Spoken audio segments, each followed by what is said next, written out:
What's up, family? It's Caden and Christina, and we know it's been a while since we've made a video, but life has been lifing. We have an 11-month-old son now. Yep, two sons. What a blessing. What a blessing. And we also paid our way out of $60,000 worth of debt, but we'll make another video about that. And to pay your way out of debt means you went back into debt. But yep, such is life. Such is life. But today we wanted to talk about a topic that was inspired from us watching Love is Blind season 6. And in particular, AD and Clay was talking about how much Clay works. And so I believe they were in a conversation with, was it Clay's mom and his sister, and he was saying that he works 9 to 5 and then 9 to 9. I'm like, so is that consecutive? Like, is he only getting 4 hours of sleep, or is he doing 9 to 5 one day, 9 to 9 other days? Yeah, weren't quite sure, but I think the whole point is that it's clear that he works a lot of hours, and AD isn't very comfortable with AD all day. And AD isn't comfortable with it. And so that kind of got us talking about what's too much for a man to work. Can a man work too much? Or, is that just part about being a provider, that you just got to do what you got to do?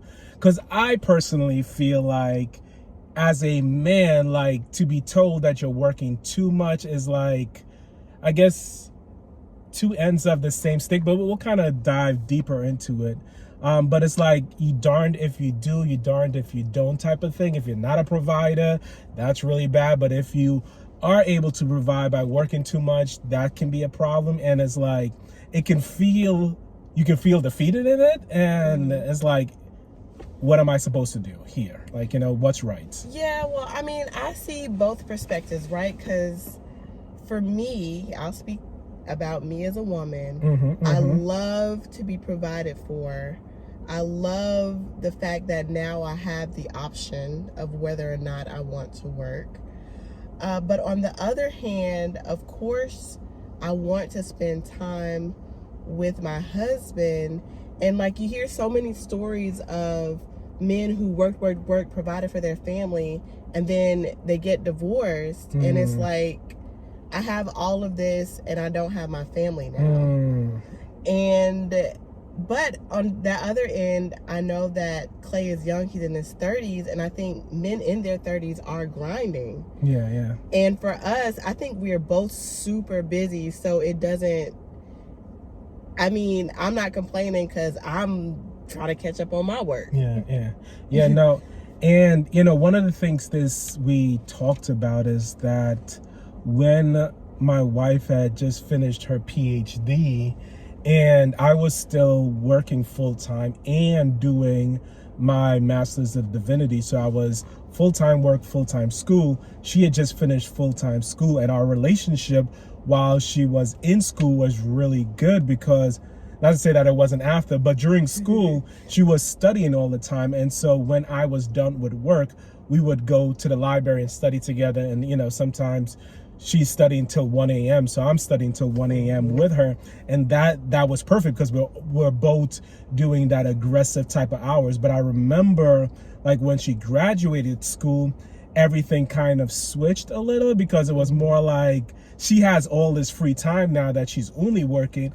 I'm still working and going to school. And it's like, where's my husband? Like, I need to spend time with my husband. And I remember feeling the pressure of, like, I have to do both of these. Like, it just felt like, I guess, not to say I couldn't please you in that moment, but it's just hard when it's like, I kind of have to, I just feel like there's not much I can do, because I couldn't change up my schedule, right?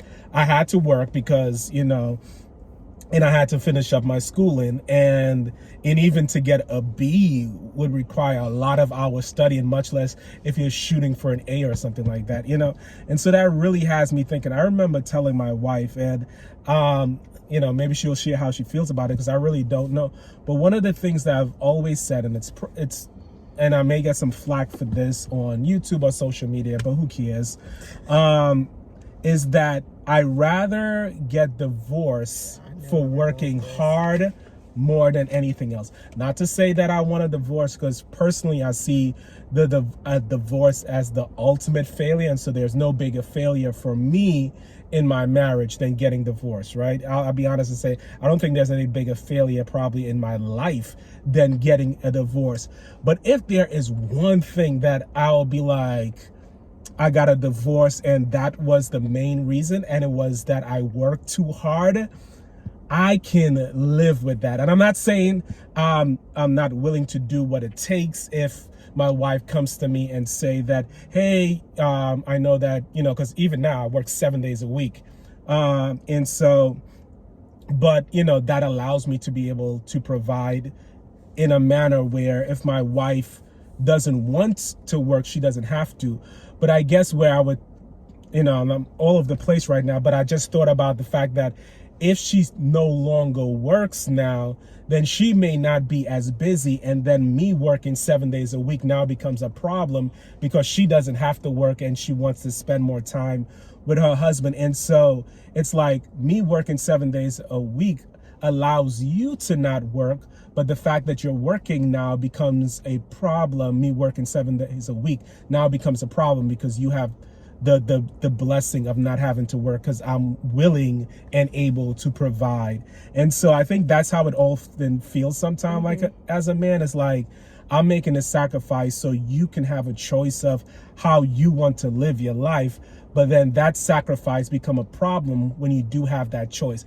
And I say that to say, I know Clay and AD isn't married, but one of the things that they were talking about was the fact that right now she wasn't really working, and and I'm sure that adds to the fact that she has a lot of free time and obviously wants to spend it with the person that she loves and clearly has a lot of affection for. But it's just a really difficult place, and one of the reasons we kind of wanted to have this conversation. But I'll let you talk, and we may talk about other parts of Love is Blind, but we really wanted to start here because it kind of really connects to this channel as well. Yeah, so in terms of you working 7 days a week, and if I weren't working, I want to spend more time with you. And I can honestly say, like, that's probably the case. And I'll say that, but at the same time, I feel like I need to recognize, like you said, that you would be working so hard to provide for us. And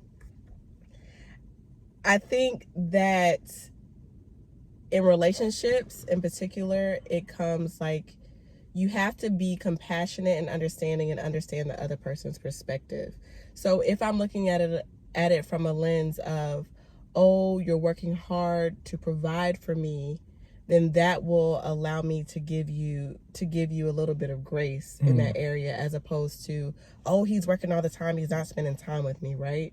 So I think it's important to put things into perspective. And I do remember when I had finished school, I was not gracious with you.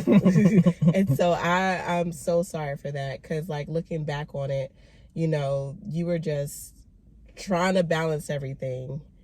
And that's why I think that as a man who wants to provide, it's important for me to, one, give you grace and remind you that I appreciate you so much for making those sacrifices.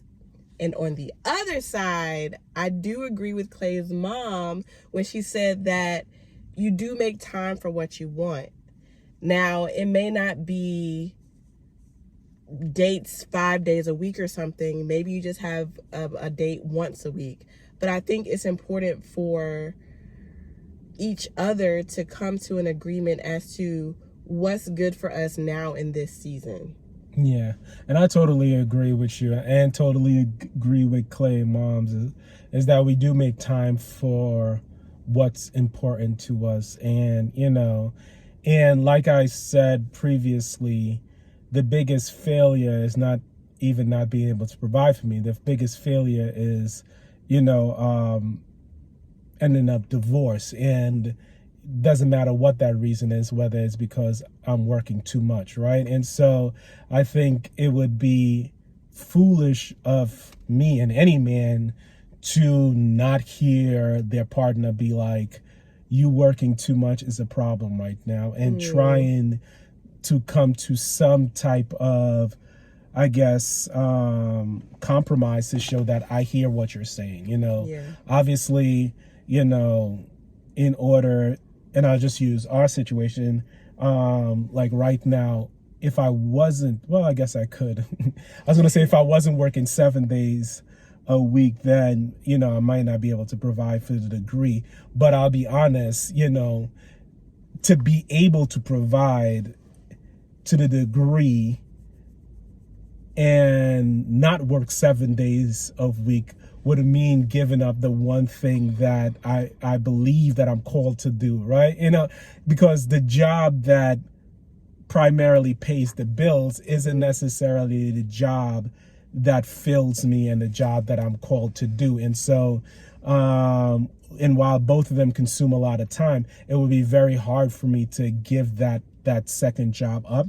And I think, like you said, I think where the compromise there ends up being, because I don't know if Clay has 2 jobs or he just has 1 job, that he work a lot. They talked about him being an entrepreneur. I guess I say that to say, yeah, the compromise is super important, and I'll be a fool, and any man will be a fool not to say, okay, I hear you. Even if I can't not work 7 days a week, this is what I'm willing to do. Like, I'm willing to make sure that every Friday afternoon is yours, or every Saturday afternoon. I'm willing to say that, okay, I'm doing this right now in my 30s, but in my 40s, I promise that I'm only going to work one job and be able to still provide to the degree. And I think that's one of the things that, and now it's a little about us and more so than Love Is Blind, is that we've always been kind of clear on certain timelines, right? In terms of, okay, by 40, this is what life should look like. In our 30s, we're going to grind to this degree. And so I think there's always been a clear understanding of, the grind isn't going to last for always, and it isn't the priority. But, as someone who, and if you've been a part of this channel, I'm big on investing. Compounding works wonders when you're young, right? And so the impact we can have in our 30s is astronomical in terms of saving and investing. Whereas, in the 40s, I don't have to worry about it, because we know we already paid off our house. We already have enough saved for retirement, right? We already have enough money compounding where you can't even save to catch up to the amount of the returns. And I think communication is key, especially when you have people who are ambitious and hardworking, and you have people working a lot. But I guess, what else about Love Is Blind you want to talk about, or anything else on this particular segment of the topic? I know there's some other interesting stuff that happened. Anything else here, or you want to move on to something else? Yeah, I don't think there's anything else right now. Or in general, or... All right, well, like I always say, feel free to hit the like button if you enjoyed. Feel free to hit it if you didn't. I guess we'll see you next time whenever we choose to make a video about whatever we feel like making a video about. Love you and live your best life.